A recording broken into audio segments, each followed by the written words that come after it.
Good morning students. Today's topic we will be dealing with is pollination.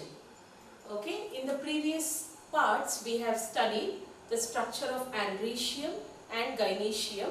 We have studied how pollen grains are produced inside the anther and egg or the female gamete is produced inside the ovule. Okay, in today's class we will be dealing with this topic called as pollination. Okay, what is pollination? Pollination is nothing but transfer of pollen grains from anther to the stigma of a pistil. Okay, pollination is a process of transfer of pollen grains from anther to the stigma of a pistil. Okay, pistil, as you all know, they are the units of gynoecium. When the pollen grains that are produced inside the anther are transferred to the uppermost part of pistil, which is stigma, this process is known as pollination. Okay, and depending upon the source of pollens, that is where the pollen grains are coming from, depending upon that we can classify pollination into three types. Okay, so depending on the source of pollen grains, we can classify pollination into three types. Okay, so which are they? The first type of pollination is autogamy. The second type of pollination is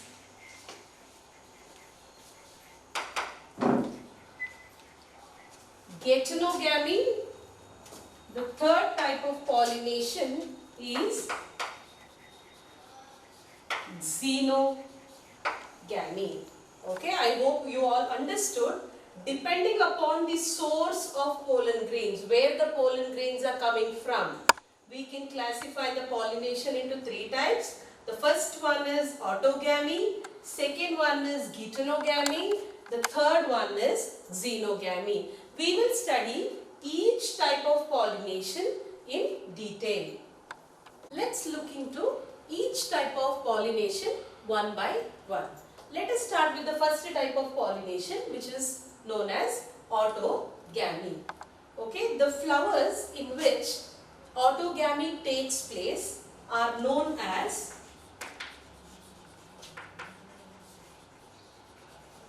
autogamous flowers. The flowers in which this type of pollination takes place is known as autogamous flower. Okay, the name auto itself indicates by itself. Okay, so what is autogamy type of pollination? Now here I have drawn two flowers in a single plant. Let us take only one flower into consideration. Okay, now in this flower, forget this flower. Okay, take only this flower. Now this flower is a bisexual flower. As you can see, there is pistil, also there is a stamen here. Okay, here we have, in the previous classes we have studied the structure of stamen. Okay, now this is a stamen and this is a pistil. Okay, here you have anthers, here you have ovary. Okay, now inside the anthers, as you all know, pollen grains are produced. We have studied the transfer section of pollen grains. Inside the anther, pollen grains are produced. Okay, and this is the pistil or carpel or the female reproductive structure. Now, when the pollen grains are released from this anther, this is the anther. When the anther dehisces, that means when the anthers break open, the pollen grains are released out of the anther. Okay, Now, the pollen grains which are released from this anther comes and they get deposited on the stigma here. Okay. Now, where is the pollen grain coming from? Pollen grains are coming from the anther to the stigma of the same flower. Okay. The pollen grains are coming from the anther to the stigma or the pistil of the same flower. The pollen grains are not coming from any other flower.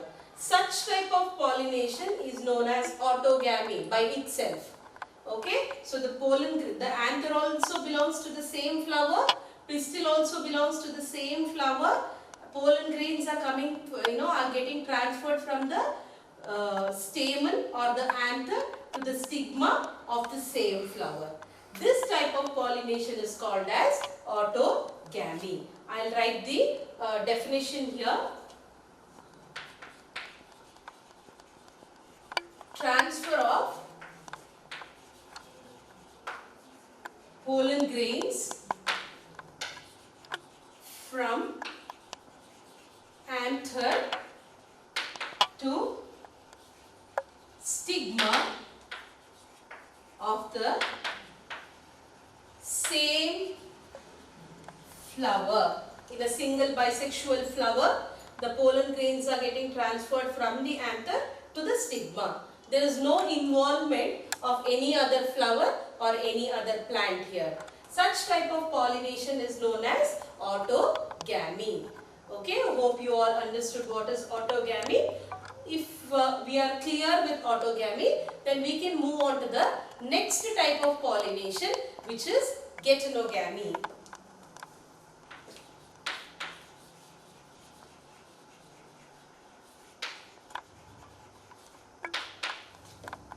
Okay, here there is one more important aspect which comes under this topic, autogamy. Let me explain that concept to you before going into geitonogamy. Now, you all know that when the pollen grains get transferred from the anther to the stigma of the same flower, this type of pollination is autogamy. Okay, now how far this type of pollination is successful? Okay, now you know when a flower is open, when a bisexual flower is open, definitely the stigma is ready to receive the pollen grains. Okay, stigma will not wait for the pollen grains to come from the same plant, same flower's anther. Okay, when the stigma is ready to receive the pollen grains, it will not wait for the pollen grains to come from the anther of the same flower. Okay. Meanwhile, when the stigma is ready, before these pollen grains, if the pollen grains are coming from this flower or any other flower of the same plant or different plant, stigma will be ready to accept it. Stigma will definitely accept those pollen grains coming from different flower or different plant. Okay, so it's not necessary that if there is a bisexual flower, the pollen grains have to come from the same flower. It can also come from different flower or from the same plant or different flower from another plant. Okay, now then when autogamy will be successful? Okay, at which time or which circumstances this autogamy will be successful? Autogamy is successful only when there is something called as synchrony.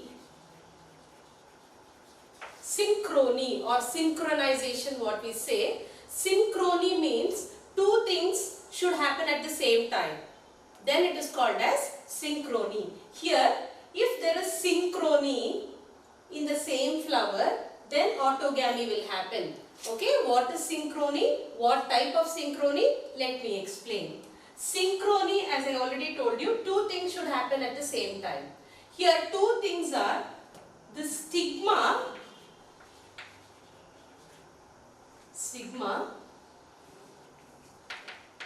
which is the uppermost part of the pistil, which is ready to accept the pollen grains coming from nowhere, coming from anywhere. Okay. So when the stigma is ready to accept the pollen grains, stigma has a property called as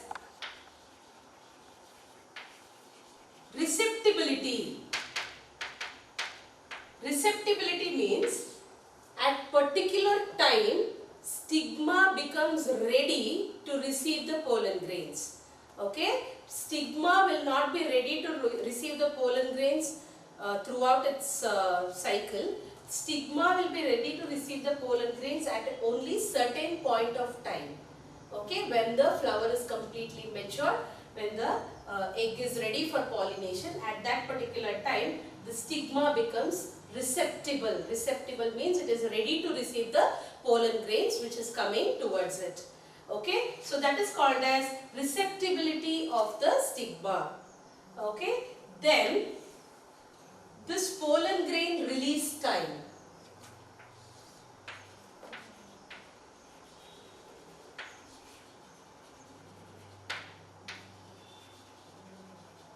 Okay, imagine pollen grains are getting released from the anther. At the same time, stigma of this pistil becomes receptible.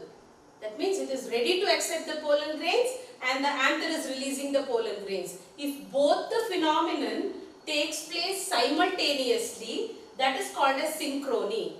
Pollen grains are released out of the anther, stigma becomes receptible.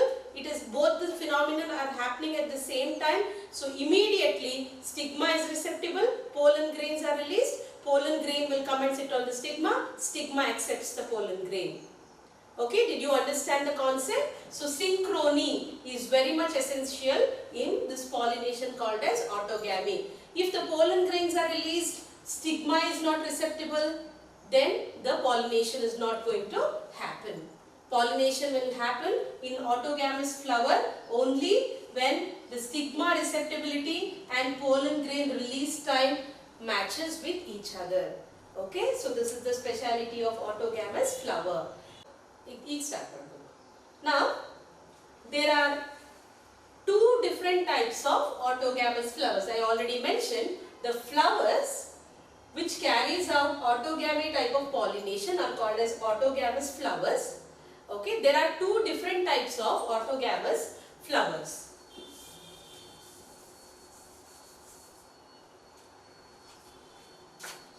Okay, autogamous flowers. They are of two types.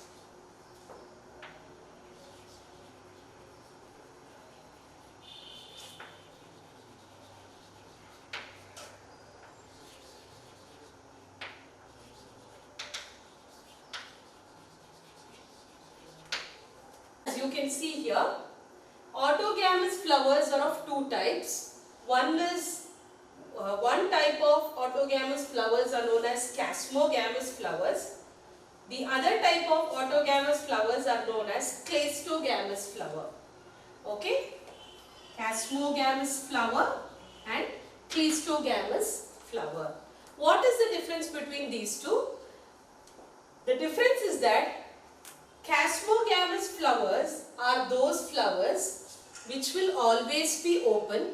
Okay, both of them are bisexual flowers. Okay, it is quite evident when autogamy has to take place, a flower has to be a bisexual flower. Okay, the difference here is that chasmogamous flowers are the flowers which are always open and their pistil as well as the stamen are well exposed. Okay, they are always seen by the outsiders. It is always, the flower is always open so that both the pistils and the stamens, that means the stigma and the anthers, are always visible to outside. Okay, what is the speciality of the cleistogamous flowers? The speciality is that these cleistogamous flowers are always closed. Okay, the flower, as you like you can see a flower bud, it is always closed.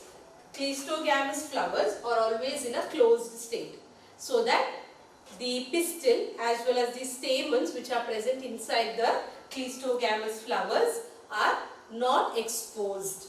Okay, so chances are there that in Chasmogamous flowers the pollen grains might come from different flower or from the different plant. Whereas in the Cleistogamous flower, they are the strict autogamous flower.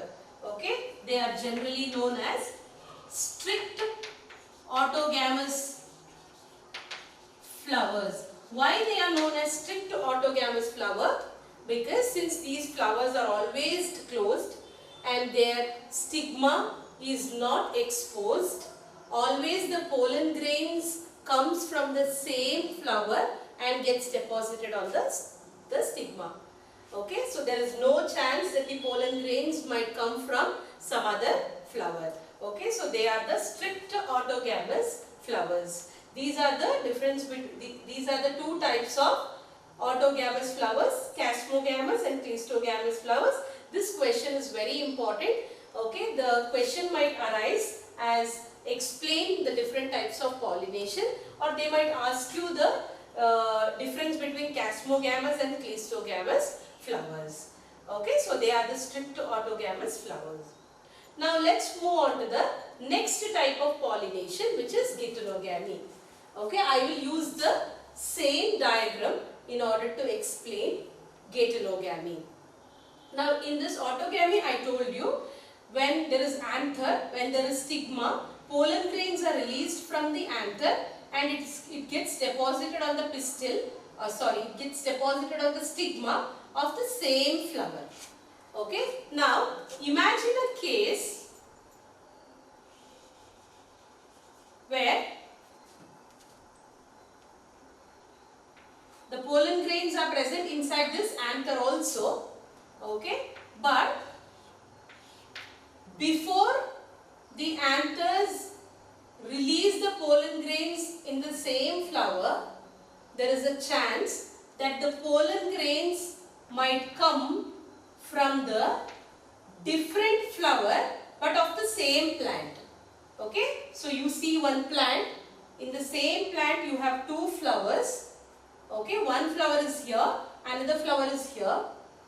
Instead of the pollen grains that comes from the same flower and gets deposited on the stigma, the pollen grains are coming from the different flower but of the same plant, and the pollen grains comes and they get deposited on the stigma of the another flower. Okay, but they both belong to the same plant. This type of pollination is known as geitonogamy, and the flowers which carries out such type of pollination are called as geitonogamous flowers. So let me write the explanation for geitonogamy. Transfer of pollen grains from anther to the stigma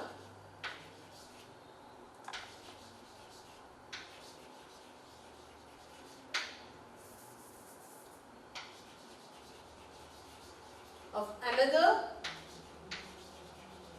flower of the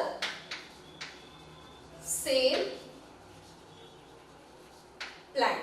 Okay, here you can see the explanation. Transfer of pollen grains from anther to the stigma of another flower of the same plant. Transfer of pollen grains from anther of one flower to the stigma of another flower but of the same plant. Okay, such type of pollination is known as geitonogamy. Okay, the flowers which exhibit such type of pollination are known as geitonogamous flowers. They are known as geitonogamous flowers. Okay, now geitonogamy can also be referred as a type of cross pollination, but they are not actually cross pollination. Cross pollination means the pollination happening between two different flowers. Okay, but here The reason we cannot call it as a complete cross pollination is because both the flowers, they belong to the same plant. Okay, when we have to call as cross pollination, I will explain more about cross pollination when I explain you the last type of pollination, which is xenogamy.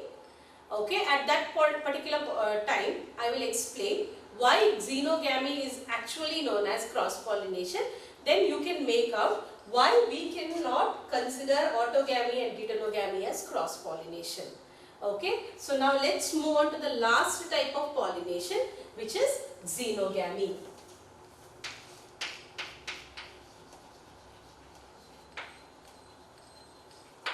Okay, xenogamy. It is also referred as allogamy.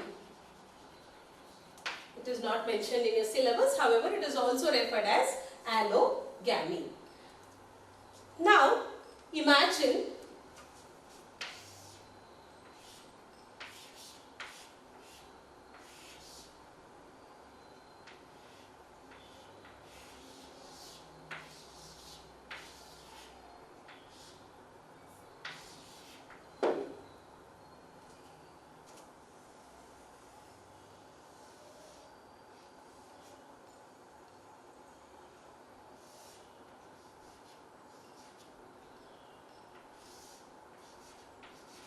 Now, imagine there are two plants belonging to the same species. Okay, you understand the meaning of species. They belong to the same species. There are two plants. Okay, now this is the anther, this is the stigma. Inside the anthers there are pollen grains. Okay, now imagine the pollen grains, when they come out of this anther, instead of getting deposited on the stigma of the same flower, if they are getting transferred to another flower of another plant, and if these pollen grains deposit on this stigma of a different flowers from a different flower of a different plant, this type of pollination is known as xenogamy. Okay, when the pollen grains are transferred from anther to the stigma of different plant. Okay, when the pollen grains are transferred to the anther to the stigma of different plant, such type of pollination is known as xenogamy. We can write the explanation. Transfer of pollen grains from anther to the stigma of different plant, but you should remember, even though if it is a different plant, it would be of same species. A China rose cannot China rose's pollen grains cannot be depositing on the stigma of datura. Okay, so any different types of different species, it's not possible. The pollen grain should come from the same species. If the pollen grains are coming from one species, it should get deposited on the stigma of a flower belonging to the same species. Okay, so these are the three different types of pollination. Okay, now xenogamy can be considered as a type of cross pollination. Pollination happening between two different types of flower. Okay, so how can we refer to xenogamy as cross pollination? Since the pollen grains are coming from one plant to another plant, okay, there is a possibility of genetic variability. That means the genes of the pollen grains belonging to this plant might differ from the genes of this particular plant. Okay, so the genes might vary when we compare to the pollen grains belonging to these two different plants. Okay, these pollen grains might be having different genes when compared to the pollen grains of this particular plant. Okay, now because of that reason, if the pollen grains are coming from this flower of another plant and depositing on the stigma of this plant, there is a chance that a new variety of flower is produced, okay, in the future generation. Okay, so that is the reason we call it as cross pollination, and xenogamy results in genetic variability. We might get a new variety of flower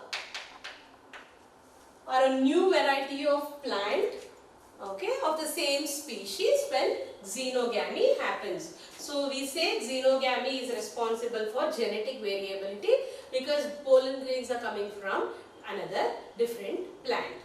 Okay. Now this is all about three different types of pollination: autogamy, geitonogamy and xenogamy. These two, auto and geitonogamy, can be referred as self-pollination, whereas xenogamy can be referred as cross-pollination because it involves two different plants and pollen grains are coming from a different plant, which might bring new combination of genes along with the pollen grains. Okay, so this is all about the topic. This is all about the different types of pollination. Next, we will look into another topic known as agents of pollination. Okay. Now, like in all the three aspects, you have seen that pollen grains are getting transferred from anther to the stigma. Okay. Now, this case, if you imagine, there is a bisexual flower.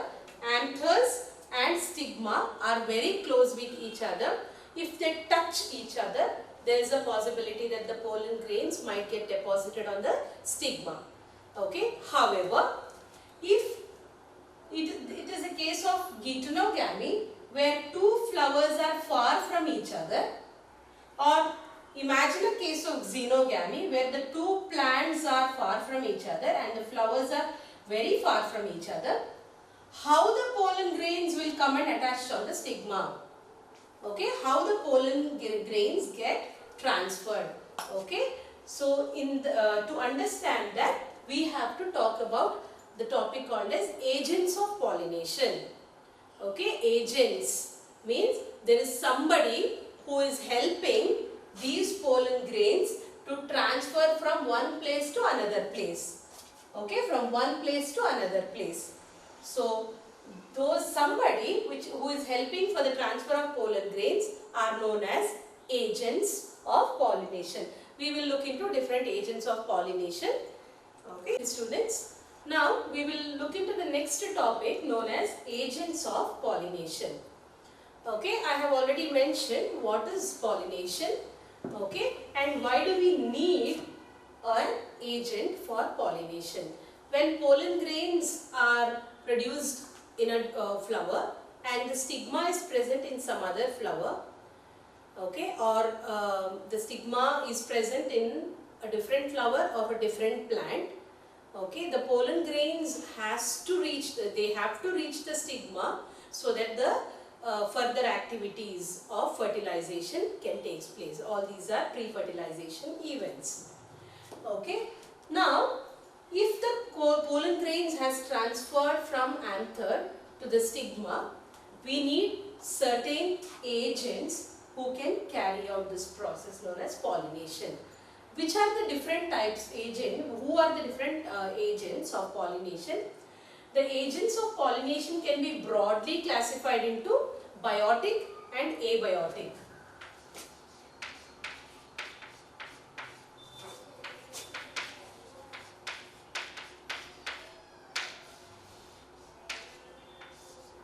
Agents of pollination can be broadly classified into biotic and abiotic.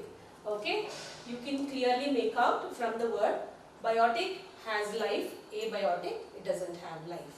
Okay, so which are the biotic agents of pollination?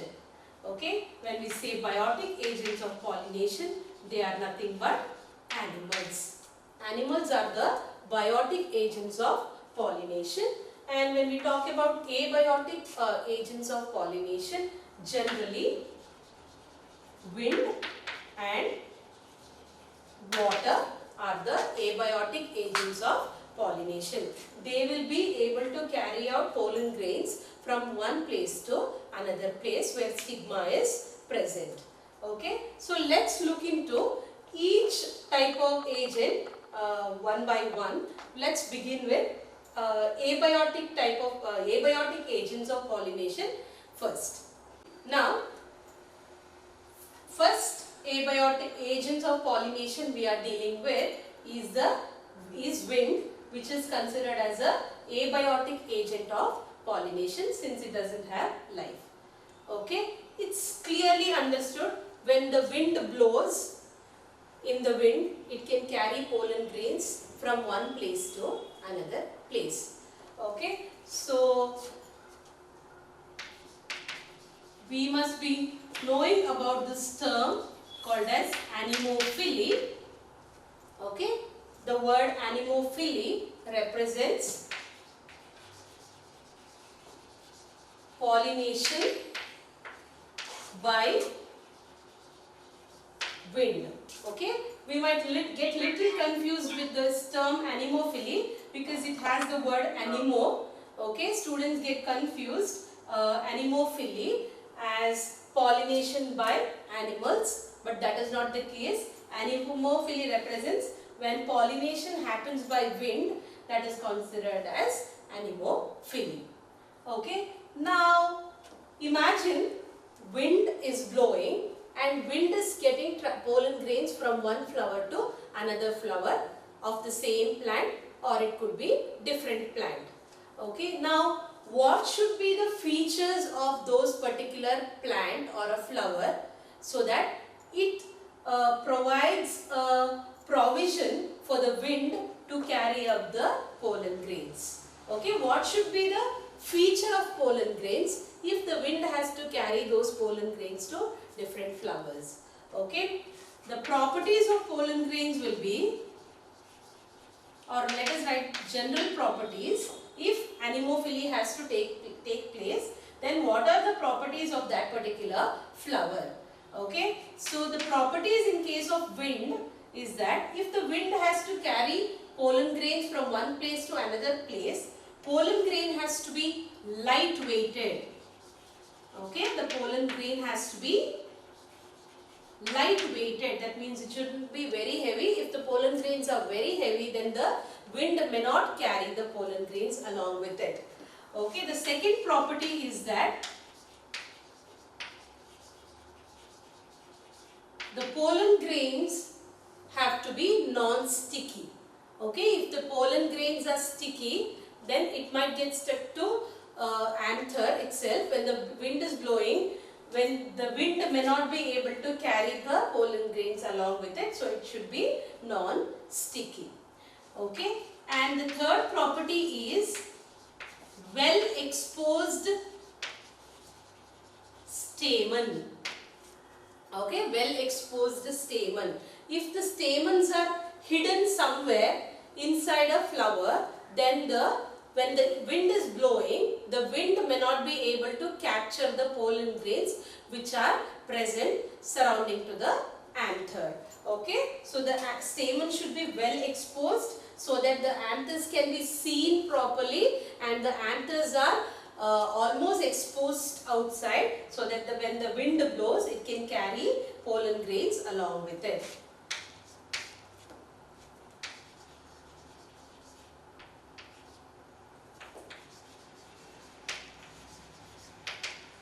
Okay, and the flower must be having a long pistil. If there is a long pistil, it is evident that the stigma will be clearly seen out of the flower.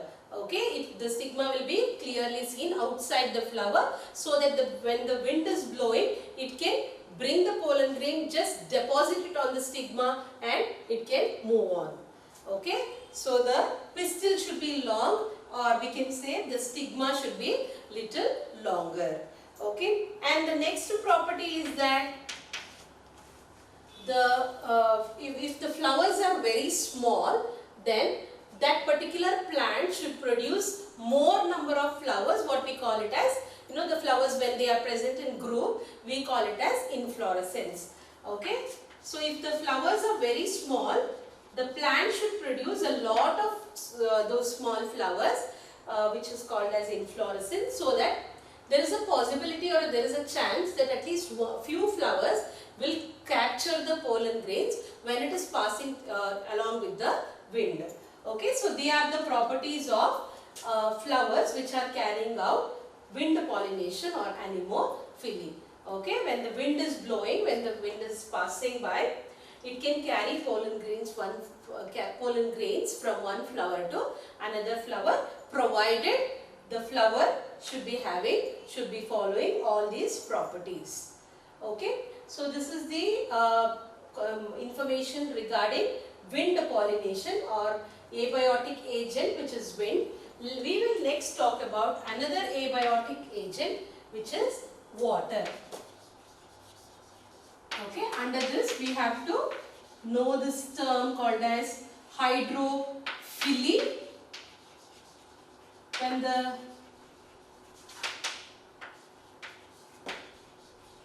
pollination is happening by water, such type of pollination is known as hydrophily. Here, water is the agent of pollination. Okay, water is the agent of pollination. Generally, it occurs in hydrophytes or aquatic plants, that is, the plants which live in water. Okay, such plants are known as hydrophytic plants. If the pollination taking place in those kind of plants are referred as hydrophily. Okay, so here water is the agent of pollination.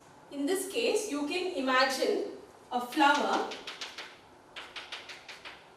a plant which is living in water. Okay, here the flowers are almost at the surface of water. It is not submerged. That means it is not present inside the water. The flower is almost present on the surface of water. Okay, here there is a flower.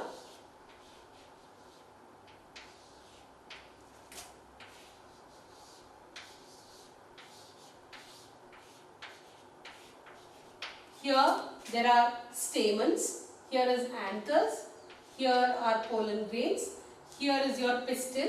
Okay, what happens is, this water current, when it is flowing, this water current brings the pollen. Imagine the anther has released the pollen grains, and pollen grains are present in the water now. When there is this water current or the water is flowing, the pollen grains are brought. Even though there are hundreds of pollen grains released in the water current, most of them might be lost in the water current. Few of them will make their way into the proper flower and they get deposited on the stigma, okay, of another flower. This type of pollination generally happens in a plant called as Vallisneria. Okay, where the flower is present almost, because they have a long stalk. Okay, the flowers have long stalk, so they almost reach the surface of water, and pollen grains are carried in the water current and they reach the stigma of another flower. Okay, so this is the condition of this flower plant called as Vallisneria. There is one more plant you might be knowing, seagrass. It appears exactly like grass, but this plant is completely submerged in water. They are almost present in the bottom surface of the water. Here what happens is,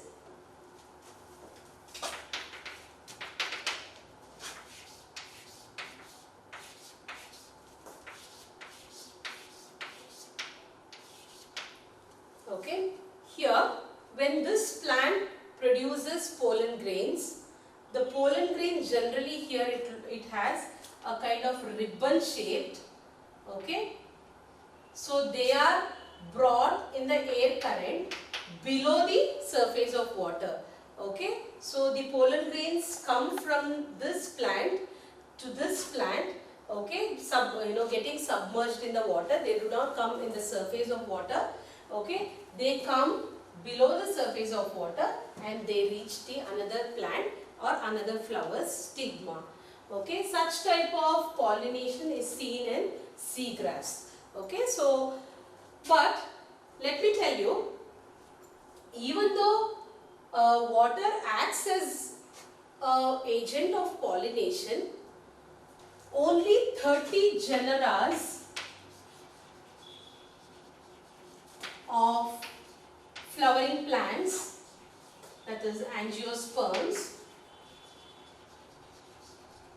carry out this pollination with the help of water.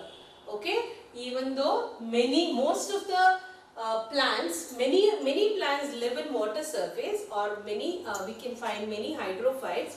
All the hydrophytes do not carry pollination with the help of water. They again carry pollination with the help of wind or with the help of animals. Okay, so it is not necessary that if a plant is living in water, it has to carry out pollination by water. It can carry out pollination with the help of wind or with the help of animals. Okay, so this is called as hydrophily. Okay, pollination taking place by water. Only 30 genera of flowering plants, they carry out pollination with the help of water. Rest, all the other plants, they carry out either with the help of wind or with the help of animals. Okay. However, when compared to abiotic agents of pollination, biotic agents of pollination, which are animals, are the major agents to carry out pollination.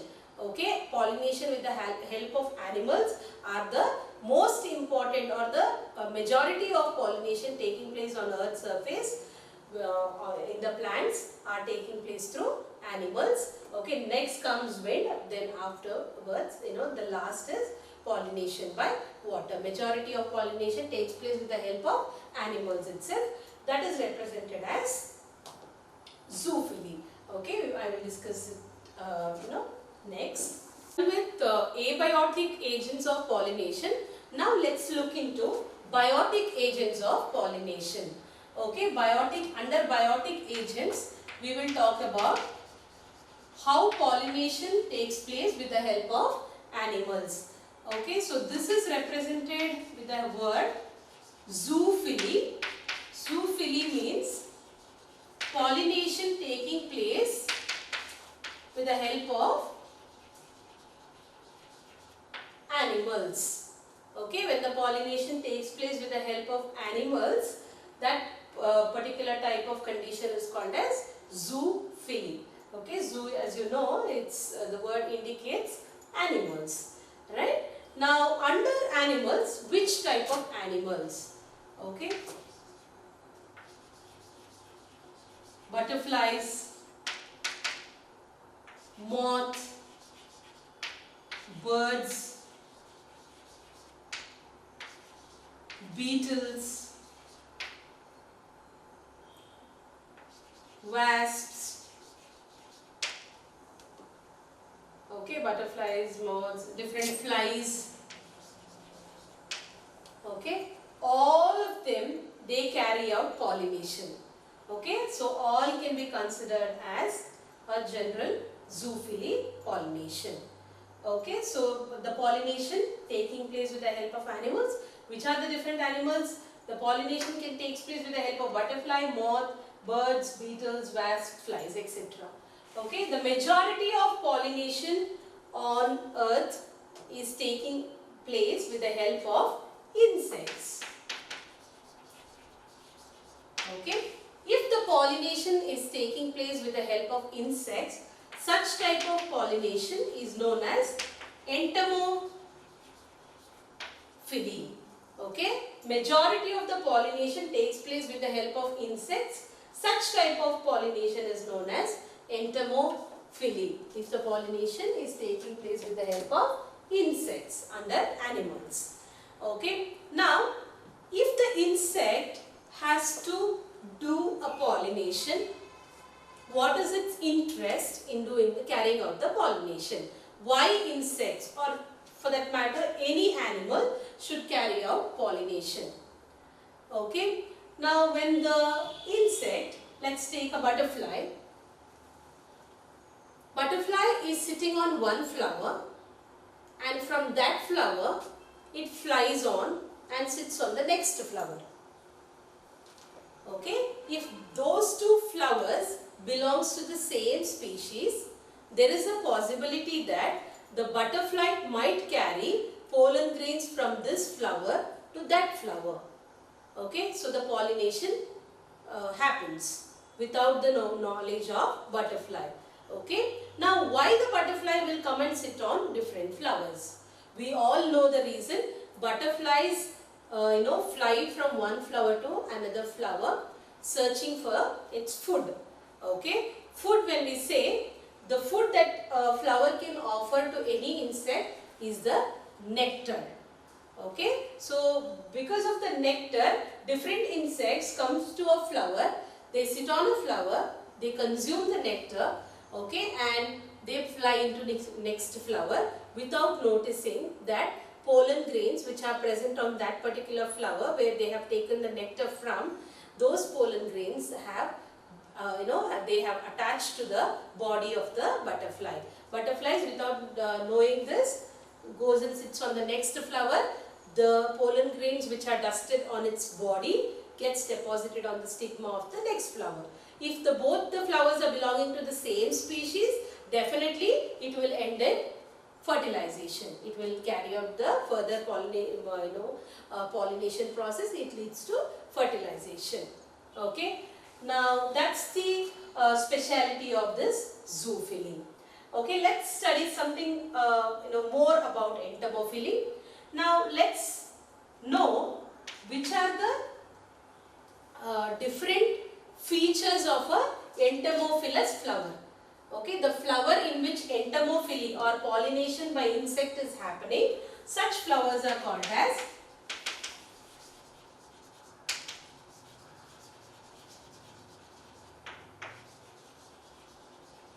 entomophilous flower. The flower in which entomophily or pollination by insects is happening are known as entomophilous flower.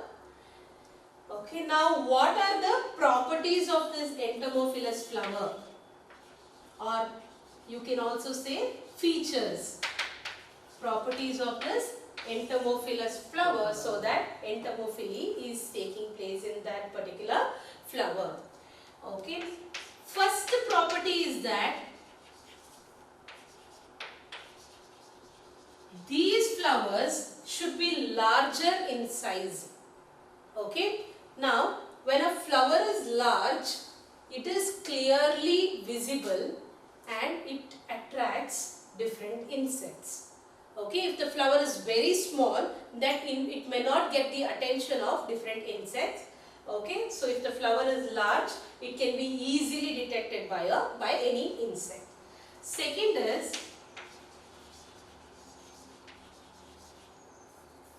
it should be colorful. Okay, when a flower is colorful, definitely it is going to attract different insects. Third is nectar. Okay, if the flower is producing nectar, then it will certainly attract the insects. The insects will come, they will sit on the flower, they will consume the nectar, they will collect the pollen grains, and it will fly to the next flower. Okay, and the next property is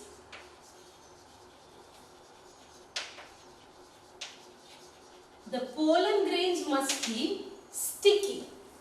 Okay, the pollen grains of these entomophilous flowers must be sticky. Imagine there is a flower, an insect is coming and sitting on that flower. It has taken off it has consumed all the nectar, the complete nectar which is present inside the flower. And if the pollen grains of that particular flower is not sticky, then it may not stick to the body of the insect. If the pollen grains are sticky, definitely few pollen grains will be stuck to the body of the insect, so that when the insect goes to the next flower, there the pollen grain till it reaches the next flower, pollen grains can be stuck on the body of the insect. Okay, so the pollen grains must be sticky. These are the few properties of a entomophilous flower. One more property for this entomophilous flower: fragrance.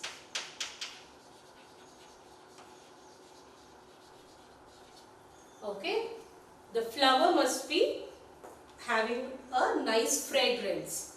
Okay, a nice smell. In other words, okay, if it is fragrant, okay, if it has good fragrance, it is going to attract a large number of insects. Okay, now this is all about entomophily, that is the pollination happening with the help of insects.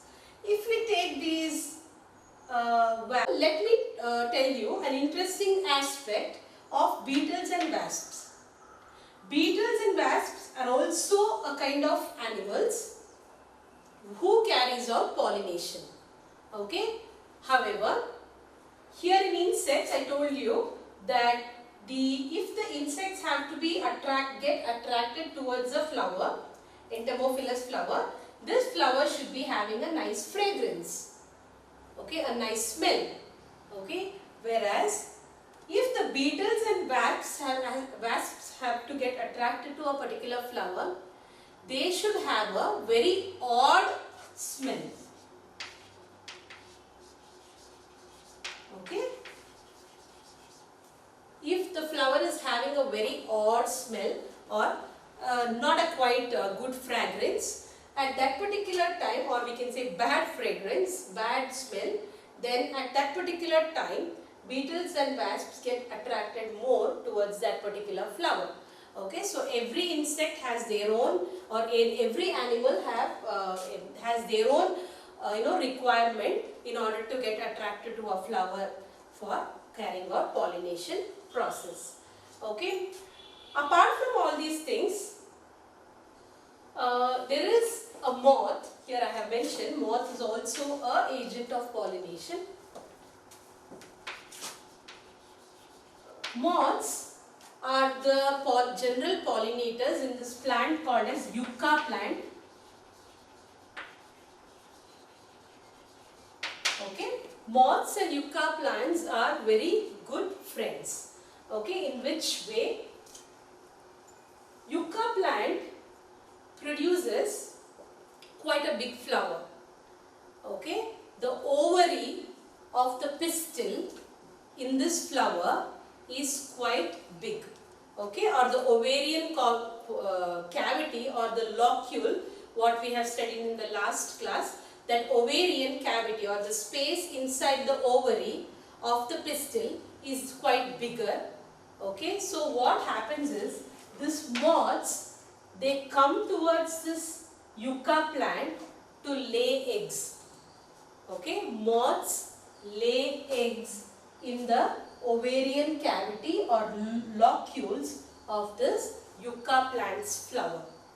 Okay, in turn, yucca plant is asking the moths to collect the pollen grains from its flower and dust it on the flower of some other yucca plant. Okay, so that is the relationship between insect or any animal and a flower, so that the pollination has to take place. Such type of pollination is known as zoophily. Okay, here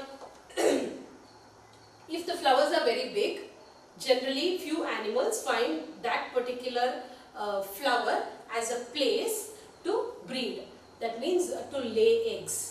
Okay, so here that we understood with the help of this moth and yucca plants example. So that's all about zoophily. Zoophily means pollination happening with the help of animals. Okay, under that we have studied this entomophilous flower. In the exam they must ask you the question, what are the different properties of a entomophilous flower. Okay, so that's all about agents of pollination. In the next part we will study about pollen pistil interaction.